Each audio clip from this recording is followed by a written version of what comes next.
Fala pessoal, Shalom no coração, sejam todos muito bem-vindos ao nosso devocional. Abre sua Bíblia comigo em Marcos, capítulo 12. Quero ler com você um texto, uma história bem curtinha, que está lá no versículo 41. Do 41 ao 44, uma história bem curtinha, mas que vai nos ensinar aqui lições muito preciosas. Essa história é tão forte que ela foi escrita, relatada há 2000 anos atrás.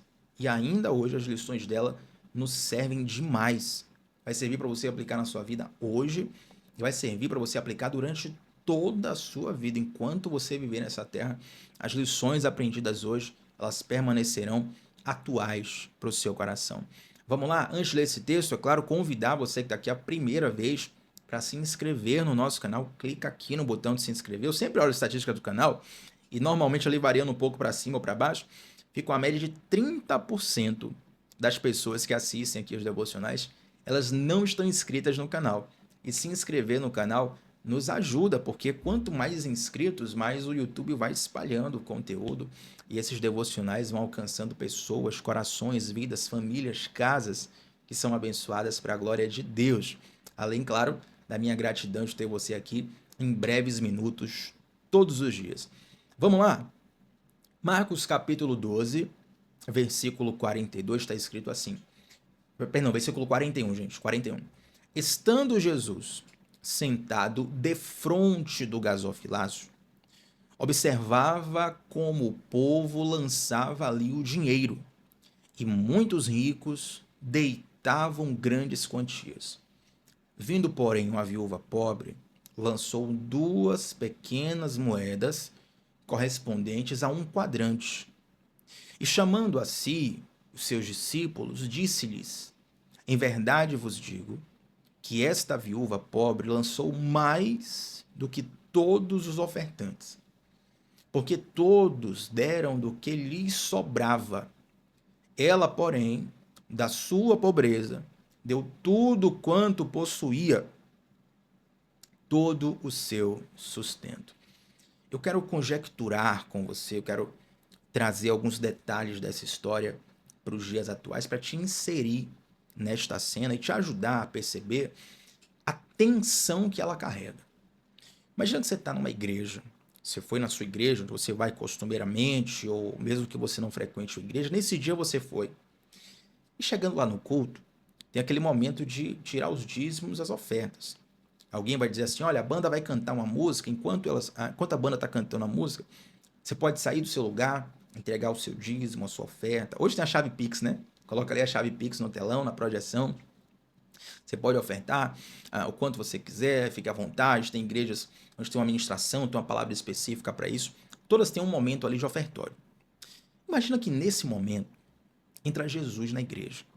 Mas eu não estou falando só da presença de Jesus, essa presença metafísica, que a gente sente, sim, quando vai para a igreja, está ali cultuando, cantando, ouvindo a palavra, a gente sente a presença de Deus. Estou falando de Jesus de carne e osso. Jesus entrou na igreja.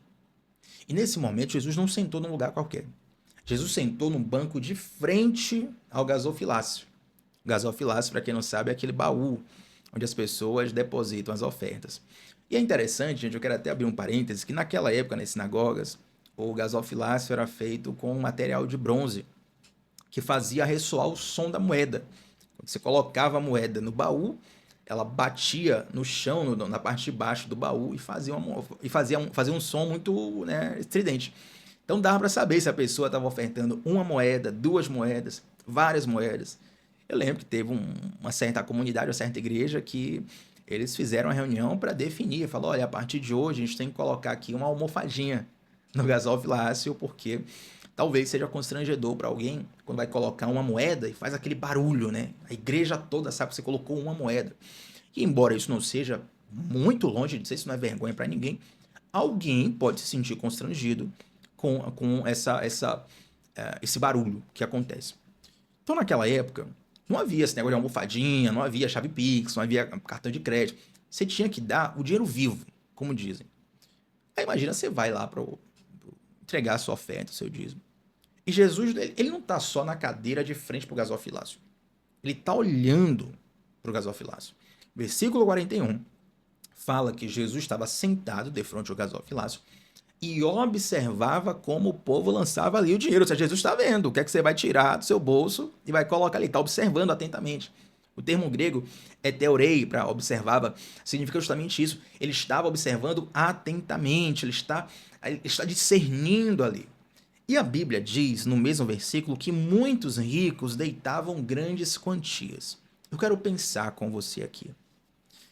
Será que não tem assim a mínima possibilidade que talvez possa ser, quem sabe, né? Tem ali uma pequena porcentagem de chance de alguém ter dado uma oferta maior só porque Jesus está olhando? Eu te convido a pensar nisso. Será que se fosse nos dias atuais e Jesus estivesse sentado assim do lado do baú do ofertório, será que não ia ter alguém que ia colocar uma oferta a mais só porque Jesus estava vendo? Falou, opa, Jesus está ali, hoje vou dar uma oferta extraordinária. O que dá 10 hoje vai dar 50. O que dá 50 hoje vai dar 500. O que dá 500 hoje vai dar 5.000. Que impressionar Jesus. Mas o grande detalhe, não só dessa história, mas da nossa vida, é que Jesus não estava observando a quantidade pecuniária, financeira, monetária da entrega daquelas pessoas. Jesus estava observando o coração. A prova disso é que, no meio desses ricos que deitavam grandes ofertas, uma viúva muito pobre. Na minha versão aqui, diz assim, uma viúva pobre. Se for na NVI, vai estar uma viúva muito pobre. Lançou 2 pequenas moedas correspondentes a um quadrante. Essa expressão aqui, gente, ela visa indicar primeiro que era uma viúva no nível de miséria. Não era pobre tipo classe C, sabe? Ó, Thiago, eu vivo aqui apertado, não consigo ir na Disney, não consigo fazer a viagem dos meus sonhos, mas tô aqui pagando meu aluguel, pagando minha internet, tem Wi-Fi que tô assistindo devocional no Wi-Fi aqui. Não, era alguém que estava no nível de miséria. E ela entregou, gente, as moedas de menor valor da época. Eu sei que no Brasil hoje as moedas elas estão cada vez estão sendo tiradas de circulação, na verdade, né? Mas fosse alguns anos atrás, vamos pensar que há 20 anos atrás, qual eram as menores moedas no Brasil? Eu chamo moeda de R$ 1, 50 centavos, 25 centavos, 10 centavos, 5 centavos e 1 centavo. Se ela deu as duas menores, se fosse no contexto de Brasil, no contexto de um Brasil de 20 anos atrás, ela teria dado ali uma moedinha de 1 centavo com a moedinha de 5 centavos. Algo que não faria diferença na vida de ninguém. Ninguém se sustenta com 5 ou 6 centavos. Você não compra nada com isso. Ela foi, entregou essa oferta. E a prova de que Jesus não estava observando só as finanças, só o monetário, mas sim o coração, é que Jesus ele faz a seguinte observação para os seus discípulos. Olha, de todos os ofertantes que passaram por aqui, essa mulher foi a que entregou mais. E o pessoal fica chocado. Mas como assim? Ela é uma miserável, Senhor. Ela não tem condições financeiras de se sustentar. Ela está num estado de vulnerabilidade social e vários ricos entregaram essas ofertas. Como que ela entregou mais? E aí, gente, vem uma reflexão que nós precisamos levar para toda a nossa vida o tempo todo. É o fato de que Jesus não vê a quantidade, a quantia da nossa oferta. Ele vê o quanto do nosso coração está nessa oferta. Esse padrão serve para hoje, esse padrão servia para 2.000 anos atrás nessa história, esse padrão serviu lá para o Éden. Lembra lá quando Caim e Abel entregaram suas ofertas? Eu vejo muitas pessoas enfatizando muito a qualidade da oferta, dizendo assim, olha, Deus aceitou a oferta de Abel porque Abel entregou as primícias. Se você não entregar as primícias, Deus não vai aceitar. E não tem nada a ver com isso. A Bíblia diz que Deus aceitou Abel e sua oferta. Olha a ordem, a pessoa, depois a oferta. E Deus rejeitou Caim e a sua oferta. Seria até um contrassenso se Deus rejeitasse a pessoa e aceitasse a oferta. Aí sim a gente estaria falando de um Deus interesseiro. Né? Pô, Deus não me quer, mas quer minha oferta? Que negócio é esse? Deus está focado primeiramente no seu coração. Ele não precisa da sua oferta. A questão é o quanto do seu coração está ali naquela oferta. A prova de que Caim, ele não depositou o coração dele na oferta, é que quando Deus rejeita a oferta dele, ao invés de ele tratar o coração dele, e Deus tem uma conversa com Caim. Tem muita gente que passa essa parte da Bíblia e não percebe, mas vai lá em Gênesis. Deus tem uma conversa com Caim e fala: Caim, cuidado, o pecado está na sua porta. Era uma forma de Deus falar assim: olha, você está com alguns pensamentos aí, você deveria rever. Se você der vazão para esses sentimentos que estão aí, algo ruim vai acontecer. Caim rejeita a voz de Deus e a história todo mundo conhece, né? Caim acaba cometendo ali o primeiro assassinato da Bíblia. Mas eu te pergunto, Deus aceitou a oferta de Caim depois que ele matou Abel? Será que Deus lá do céu falou assim: ó, não tem mais ninguém para me ofertar, então na falta de alguém vou aceitar a oferta de Caim, que eu estou precisando de ofertante? Não, não. O problema de Caim estava no coração dele. Ele chega a matar o irmão, mas não resolve seu próprio coração. Quantas pessoas você conhece que prefere destruir o outro do que se consertar? Que acha que o problema está sempre no outro. Olha, se o outro sair da minha vida, a minha vida vai ser resolvida. O problema, gente, é que, como diria o grande pregador Tiririca, brincadeiras à parte, às vezes eu faço as brincadeiras, o pessoal não percebe que é brincadeira, tá, gente? Mas Tiririca brincava dizendo assim: onde quer que você esteja, você sempre estará lá. E embora isso seja engraçado barra ridículo, é também verdade.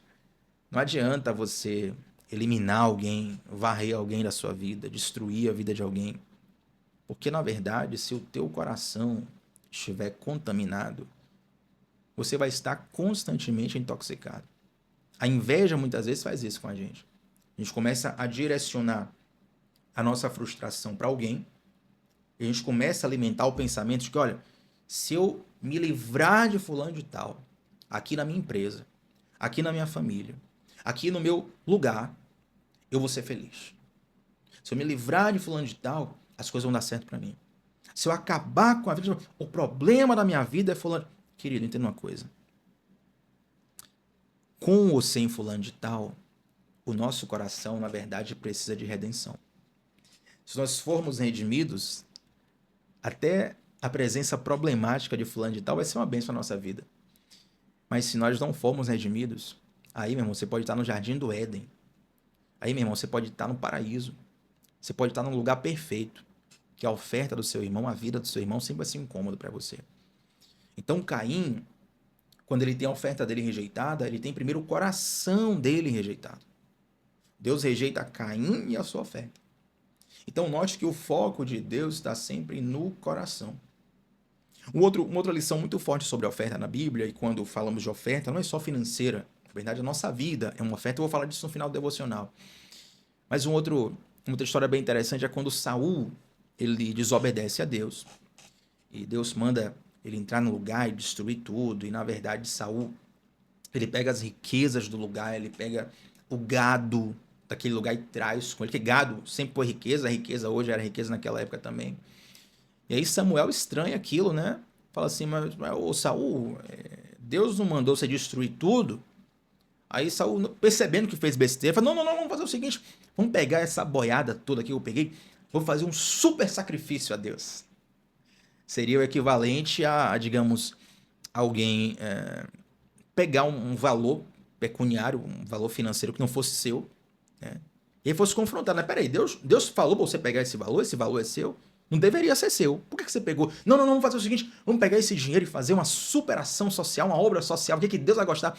Aí Samuel fala assim, ó, Deus prefere a tua obediência do que os teus sacrifícios.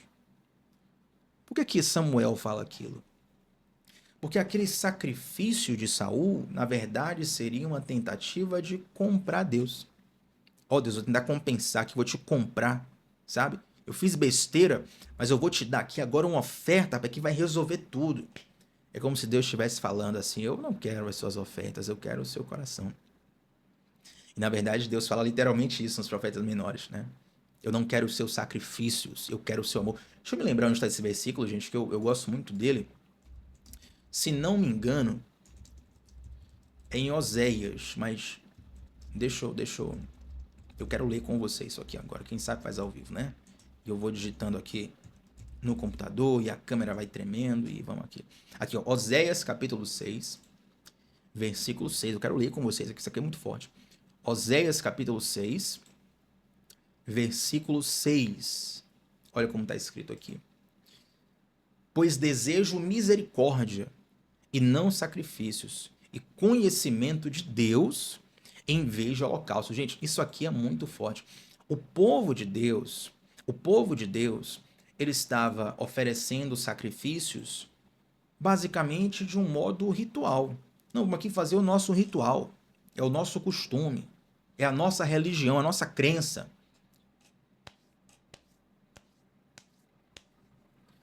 Do que é que adianta você fazer um culto bonito, com a música bonita, com um espetáculo, uma apresentação bonita, uma coisa maravilhosa, que todo mundo fica encantado. Olha que culto maravilhoso, se o seu coração não estiver ali. Isso é o que Deus nos ensina em Gênesis, isso é o que Deus nos ensina em 1 Samuel, isso é o que Deus nos ensina em Oséias, isso é o que Deus nos ensina nos Evangelhos, isso é o que Deus nos ensina hoje. A nossa vida precisa ser uma entrega a Deus.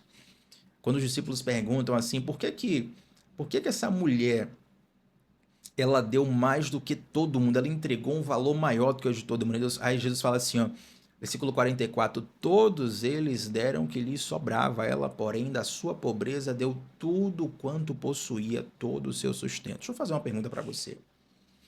Imagina agora que você é aquele garoto da multiplicação dos pães. Tem uma multidão de 5.000 pessoas, você ainda não viu o milagre acontecer. E tem alguém perguntando assim, olha, quem tem comida aí? Quem tem comida? Alguém tem comida aí? Eu vou ser sincero para você. A Bíblia não fala sobre isso. A Bíblia não entra nessa questão, tá? Um pensamento onde a Bíblia se cala. Que é um pensamento meu que eu vou compartilhar com você. Será que numa multidão de 5.000 pessoas, ninguém tinha nada para comer, gente? Pode ser que sim. Mas talvez algumas poucas pessoas, ao perceberem que, opa, acho que vão, como é que fala? Confiscar aqui o que eu tenho. Acho que algumas pessoas devem ter olhado, percebido aquilo e pensar, vou guardar. Opa, só tem o meu pão aqui, tenho que chegar em casa. Farinha pouca, meu pirão primeiro. Aquele garoto, quando ele entrega 5 pães e 2 peixes, o milagre ainda não tinha acontecido. Você entrega 5 pães e 2 peixes, tem uma multidão de 5.000 para alimentar, você não vai resolver o problema. Talvez aquele garoto pudesse ter pensado assim, rapaz, eu vou ser só mais um com fome. É melhor eles ficarem com fome, eu pelo menos volto para casa, volto seguro, eu dou meu jeito aqui na minha vida. Mas quando ele entrega aquilo que humanamente era insuficiente, ele não está entregando só um pão e um peixe. Ele está entregando a sua fé. Ele está dizendo, Senhor Jesus, eu creio. Isso aqui é insuficiente. Tem 5 pães, tem 2 peixinhos, tem uma multidão de 5.000. Isso aqui é insuficiente. Mas eu creio que na sua mão, o que é insuficiente para mim, para ti é suficiente. No meu pouco, o Senhor pode fazer muito. Agora eu te pergunto, quais são os seus 5 pães e 2 peixinhos que você precisa entregar a Deus? Qual é a sua pequena moeda que você precisa entregar a Deus? E eu chamo a atenção mais uma vez. Isso aqui não é só sobre finanças. A história envolve uma entrega monetária. Mas a pergunta é para o nosso coração. Quais são aquelas poucas moedas que talvez para nós ou para os outros seja irrelevante? Talvez alguém olhou para aquela viúva colocando ali a moeda, né? Batendo no fundo do baú do gasofilácio e pensando, essa aí deu a pior oferta, a oferta mais fraca. Foi dessa. Olha, quando aquele rico foi lá, rapaz, você viu o barulho da moeda quando bateu no fundo do baú? Essa mulher aí, meu irmão, é a mulher mais pobre que eu já vi. Que vexame a oferta dessa mulher. Você fala assim, ó, ele entregou tudo. Porque na oferta dela foi a vida dela. Na oferta dela foi o coração dela. O que é que nós falamos ontem no devocional? Colossenses capítulo 3, versículo 23 e 24. Tiago, estou aqui pela primeira vez. Todos os nossos devocionais ficam salvos. Depois você assiste. Tudo o que você fizer, faça como se fosse para Deus. Porque no final das contas, você vai perceber que tudo o que você faz é para a glória de Deus. Quando você é um servidor público e serve com excelência, você não está só ajudando a população, você está glorificando a Deus. Quando você é um pai exímio, você não está só ajudando o seu filho a ter uma boa criação, você está glorificando a Deus. Quando você é um bom esposo, uma boa esposa, você não está só beneficiando o seu cônjuge, está glorificando a Deus. Tudo o que nós fazemos, em última instância, é para a glória de Deus. E aí eu quero fechar, gente, com um texto muito interessante do apóstolo Paulo, que é muito conhecido, muito lido, mas pouco refletido. Romanos capítulo 12. Romanos capítulo 12, versículo 1. A gente lê muito 2, né? Versículo 2. Não se amoldem ao padrão desse mundo, transforme-se pela renovação da sua mente. O 2 é muito lido. Mas o 1, ele traz uma lição muito forte. Ele fala assim, ó, portanto, irmãos, rogo-lhes, pelas misericórdias de Deus, que se ofereçam em sacrifício vivo, santo e agradável a Deus. Esse é o culto racional de vocês. Como era feito o sacrifício no Antigo Testamento? Quem é que pode me dizer? Como é que era feito o sacrifício no Antigo Testamento? Você pegava o animal, matava o animal, oferecia em sacrifício a Deus. Quando Jesus morre na cruz, esse é o símbolo de um sacrifício espiritual que está sendo feito. Jesus derrama sangue. Sangue no mundo espiritual é moeda. Sangue é moeda no mundo espiritual. Por isso que tem que haver derramamento de sangue. Pelo fato de Jesus já ter derramado o sangue dele, a gente não precisa hoje sacrificar animais a Deus. Tá? Mas o apóstolo Paulo vai chegar em Romanos 12:1, ele vai dizer o seguinte, olha, agora a regra mudou. Ao invés de você matar um animal, agora você vai entregar a sua vida. Ô Paulo, mas eu vou tirar a minha vida? Eu vou sacrificar o meu sangue pra... Aí Paulo fala assim, não. Você não precisa mais morrer. Alguém já morreu por você. Seu sacrifício agora não vai ser a sua morte, vai ser a sua vida. Certa vez eu ouvi uma frase, gente, que me chamou muita atenção, ficou no meu coração. Por isso eu lembro dela como se fosse hoje. E essa frase dizia assim: muitos dizem que morreriam por amor a Jesus. Mas quantos desses vivem por amor a Ele? Porque dizer assim, ó, eu morreria por Jesus. Tudo bem, se isso acontecer e se você for fiel a Deus, glória a Deus pela sua vida. Mas essa coisa assim de morrer por Jesus, morrer por Jesus, morrer por Jesus, mas você está vivendo por Ele, sabe? Não já morreria por amor a pessoa X, não, você vive para essa pessoa. Paulo está dizendo, ó, o sacrifício agora não é mais morrer, é viver. Você pega a sua vida, a sua existência, o seu ser, o seu fazer, o seu conviver, tudo que você... Pega tudo isso e oferece a Deus como um sacrifício vivo. Não é mais o sacrifício morto de um animal. Agora é o sacrifício vivo da sua vida. Aquilo que você faz, entrega para Deus e esse vai ser o seu culto a Deus. As pessoas acham que culto é quando começa a música, né? Na nossa igreja, a gente sempre começa o culto já direto com a banda. E normalmente a gente ora, faz uma oração, aí começa a cantar, e depois entra os avisos, tá? A palavra. Tem igrejas que tem um chamado dirigente do culto. Ele vai ali dando as oportunidades, tal. Alguém dá uma palavra, alguém canta uma música. Cada igreja tem a sua dinâmica. Mas às vezes a gente pergunta assim, olha, que horas começa o culto na sua igreja? Ah, lá o culto começa a hora X. Obviamente eu não quero desconstruir isso. Eu te convido a refletir que, na verdade, o culto ele não tem hora para começar nem terminar. Porque a nossa vida é um culto a Deus. Entende? Quando a gente tira essa ideia de culto do templo e passa a entender que nós somos o templo do Espírito Santo, como diz Paulo em 1 Coríntios 6, aí, meu irmão, a coisa mudou de dimensão. Aí agora a gente começa a perceber que talvez algumas pessoas nunca... Peraí, algumas não, quase todas, nunca vão chegar a ter a conta bancária de Elon Musk, de Bill Gates, de Donald Trump. A maioria das pessoas nunca vai ser tão famosa e poderosa quanto Vladimir Putin, quanto os governantes que a gente vê por aí. Dificilmente você vai ver muitas pessoas com os benefícios financeiros que um Neymar, um Vinícius Júnior tem da vida, né? São pessoas bem distantes da realidade comum. A bem da verdade, a nossa vida está muito mais próxima das moedinhas dessa viúva. Até porque, mesmo se nós formos abastados financeiramente nessa terra, quanto vale a nossa riqueza diante de Deus? Quanto é que vale o tesouro de Bill Gates, de Carlos Slim, de Elon Musk, do careca lá da Amazon, esqueci agora o nome dele, Jesus.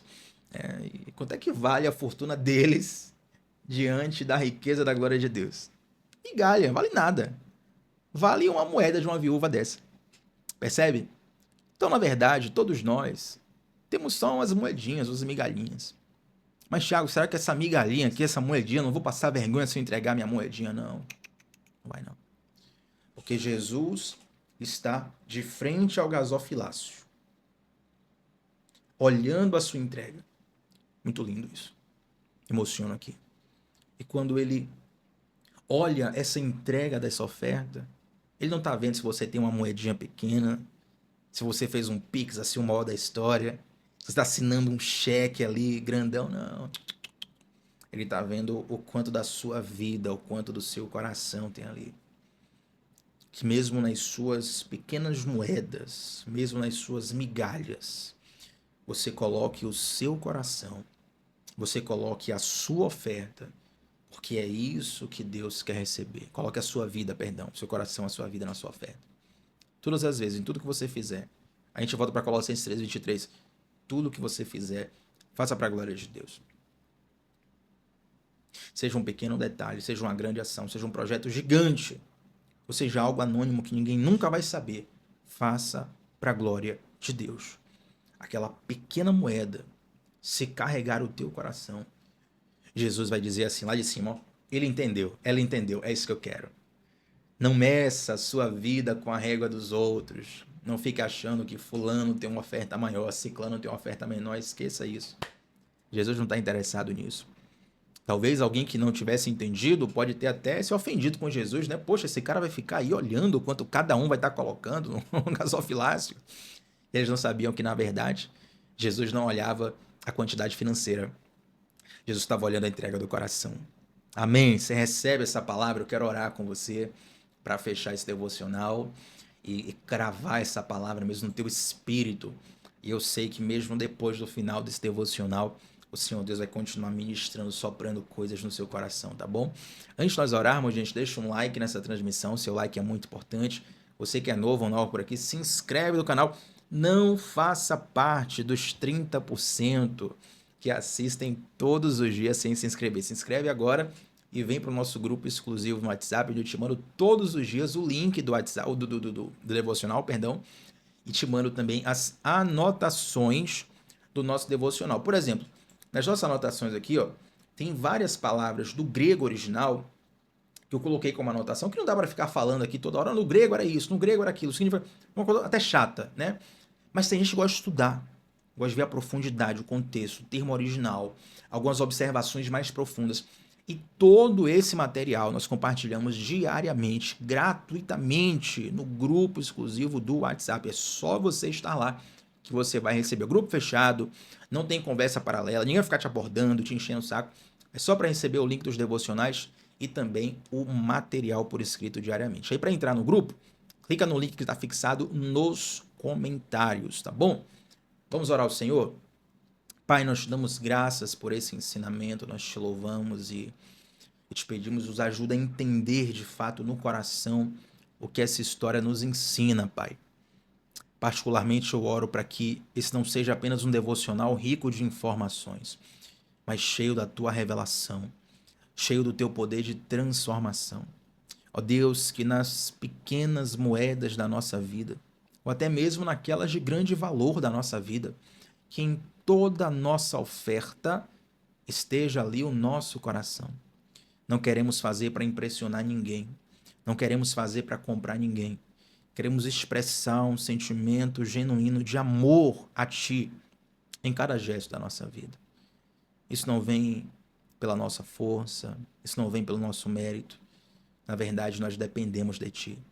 Confessamos essa dependência e te pedimos o Teu sustento para que de fato a nossa vida seja uma oferta agradável ao Senhor. Para que de fato a nossa vida possa glorificar o Seu nome. Te pedimos a Tua ajuda para isso. Cuida de nós. Em nome de Jesus. Amém. Gente, antes de sair desse devocional, comenta aqui abaixo qual foi a parte que mais falou com você. Eu quero te convidar a compartilhar esse devocional com alguém. Falou com o teu coração? Com certeza vai falar com o coração de alguém. Se você mandar para essa pessoa, ela assistir, chegar nesse final, ela vai saber que você lembrou dela, que você enviou como um gesto de amor para abençoá-la também, tá bom? Tamo junto sempre de segunda a sexta, às 7h30 da manhã, onde sempre começamos o dia mergulhando na palavra de Deus. Shalom no coração, meu povo. Até a próxima. Tchau, tchau.